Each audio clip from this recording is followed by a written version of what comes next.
zizo zigenda menyebwa zizo ziraba zizo zonna emizigo giri emizigo 12 gyonna gigenda menyebwa leero mbalaga nnyumba za bbeeyi zokka zokka bagenda kuzimenya babawadde wiiki emu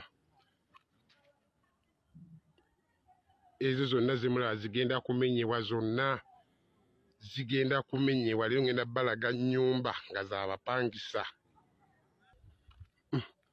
yiye ennyumba gyewandibadde olw'otosulamu Oluvannyuma lw'emiranga gy'abantu Nema be yamenyera amayumba gaabwe bonna mulango ogwo gwonna gwe baakaaba nga tegunnabeera nga guddizibwamu ssuubi abalala beeyongedde okubeera nga bayolekedde okubeera nga babamenya nnyumba nnyingi nnyo n'obutambi bungi nnyo bweyongeredde ddala okubeera nga bujja ate kati engeri ka season gye kazzeemukko enkuba mwana wattu bamaakinga n'amaanyi ag'ekitalo kubanga bagimaakinga nga n'ennyumba yennyini ogirabira ddala nti eri mu lutobazi. However, okumakinga ennyumba eziri mu ntobazi n'okuzisenda tekyandibadde kibi naye ekibi abantu kye bali mu kubeera nga beebuuza omuntu oyo atuuka atya okugula nga chairman yamuterako stampu n'abasigadde kirizibwa okubeera nga etundibwa omuntu n'atuuka okuzimba ennyumba mu ggwanga erya Uganda waliwo process z'oziyitamu kati omuntu otuuka otyo omukkiriza n'omugamba mu budde kituufu zimba emizigo zo zimba ennyumba yo ate ng'okimanyi munera azimba mu ntobazi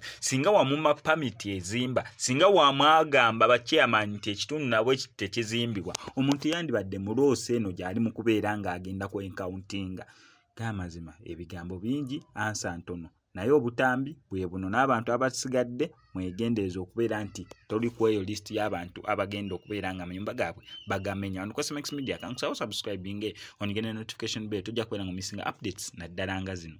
Nenga sinaberanga nkakuterako kankojjukize ku Shehi Mukasa Shafiki avuddeyo kubeera nga akuwonya ebizibu ebyenjawulo ng'akulombera dduwa gwatalina mukisa business tezitambula tokuzibwa ku mulimu sente zikuyita mu ngalo kobeere ng'oli mu ggwanga lya Uganda oba ng'oli wabweru wa Uganda ajja sobola nnyo okubeera nga akuyamba mukubireko ku enamba y'essimu gy'olaba ebisigadde obimulekere ogiraba ennyumba eri mu buwumbi nga 3 zonna zigenda kumenyebwa kalina ezizimbibwa bannaye bano abasajja baatujjirira Uganda baagitunda dda ennyumba yiiyo etudde ku fuuti 15 ne bo tebaagala bimenya ziri kalina zonna zimulaba eri zonna zigenda kumenyebwa babawadde wiiki emu yiino ennyumba nawe gy'okomyako amaaso go ne bo tebaagala bimanya bale tuli bubi yiiyo ennyumba ogirabye leero mbalaga nnyumba za bbeeyi ezigenda okumenyebwa nga ffe basooka okumenya ndowooza n'okuguma tugumira ku zino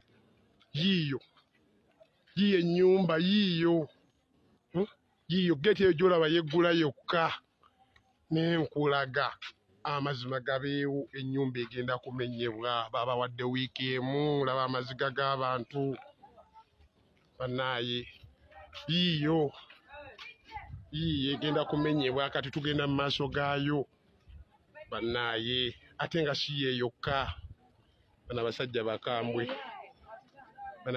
bakambwe yiiyo mu maaso gayo yeeyo enyirira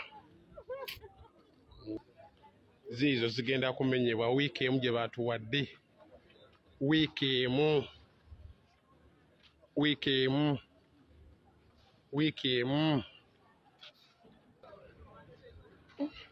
nange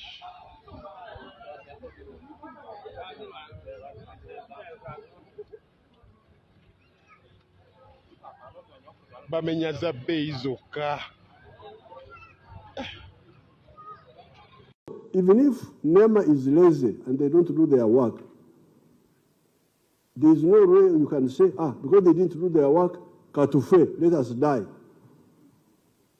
Even if they didn't do their work or they did it badly, but now we are here, first of all, you yourself, you are not a madman. They should take you to Butabika. How did you come to stay in a wetland? Didn't you have eyes? You yourself. Go to Amaazi.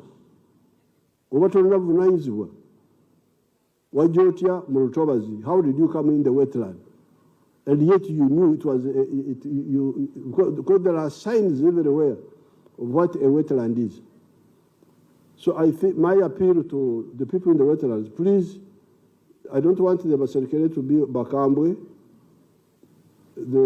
They should give time, say, please go, and the people go by themselves. And I've seen that some people are willing to go from Nabweru. I saw it on the TV, that some of the people on their own. Because this is a matter of life and death for this part of the world.